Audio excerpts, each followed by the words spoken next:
আসসালামু আলাইকুম সবাইকে ইএসপি ক্লাসে অনেক অনেক শুভেচ্ছা। দৈনন্দিন কথা বলার ক্ষেত্রে আমরা এমন কমন কিছু শব্দ ব্যবহার করি যেগুলো আমরা বাংলা জানি না। যেমন কি কি শব্দ? বাংলাতে কিছু শব্দ আছে কি কি, কে কে অথবা কারা কারা, কাকে কাকে, কোন কোন, কোথায় কোথায়, কখন কখন।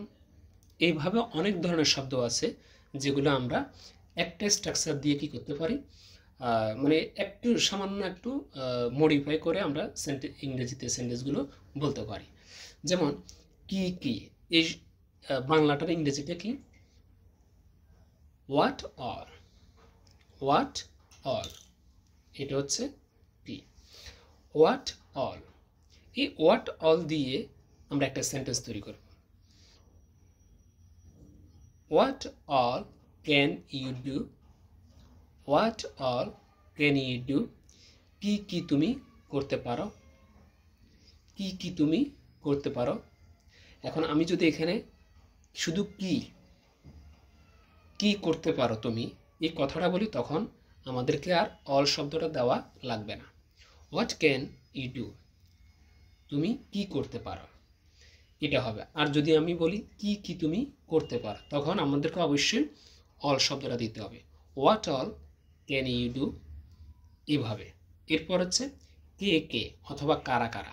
এই দুটো বাংলা শব্দের জন্য একটা structure, who all, who all. অনেকে এটা হু বলে, হু না, হ উচ্চারণ হবে না, স্বর উচ্চারণ হবে, স্বর। ঠিক আছে, হু অল।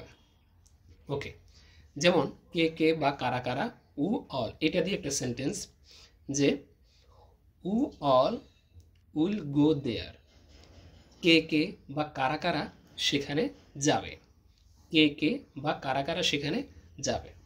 এরপর হচ্ছে কাকে কাকে, এটা ইংরেজিতে হচ্ছে হোম অল, হোম অল, কাকে কাকে। একটা সেন্টেন্স দেখি, whom all will they invite, যে কাকে কাকে তারা আমন্ত্রণ জানাবে।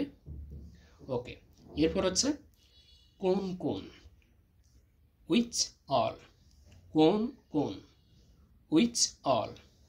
একটা সেন্টেন্স দেখি, which all books have you bought, which all books have you bought, যে কোন কোন বইগুলো তুমি কিনেছ। এরপর হচ্ছে কোথায় কোথায়, অয়ার অল, কোথায় কোথায়, অয়ার অল, হয়ার না অয়ার। একটা সেন্টেন্সে দেখি যে where all do you want to go, যে কোথায় কোথায় তুমি যেতে চাও। এইভাবে সেন্টেন্সগুলো করবে। এরপরে দেখব কখন কখন,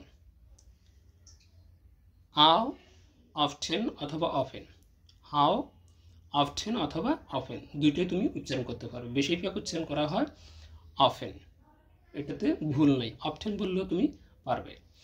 তো এটা একটা হচ্ছে ব্রিটিশ সাউন্ড আর একটা হচ্ছে আমেরিকান সাউন্ড, এটাই পার্থক্য।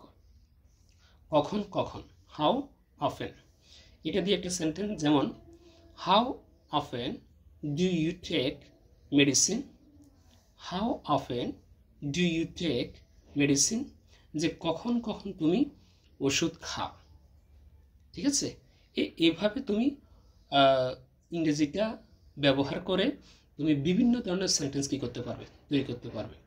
তাহলে বুঝতে পেরেছ যে কিছু কমন বাংলা যেগুলোর আমরা ইংরেজি শব্দ জানি না, এগুলো আমরা প্রায় আমরা কথা বলার ক্ষেত্রে ব্যবহার করে থাকি। অবশ্যই এই সমস্ত সুন্দর সুন্দর ভিডিও পাওয়ার জন্য, ক্লাস পাওয়ার জন্য অবশ্যই চ্যানেলটি সাবস্ক্রাইব করে রাখবেন। খুদা হাফেজ।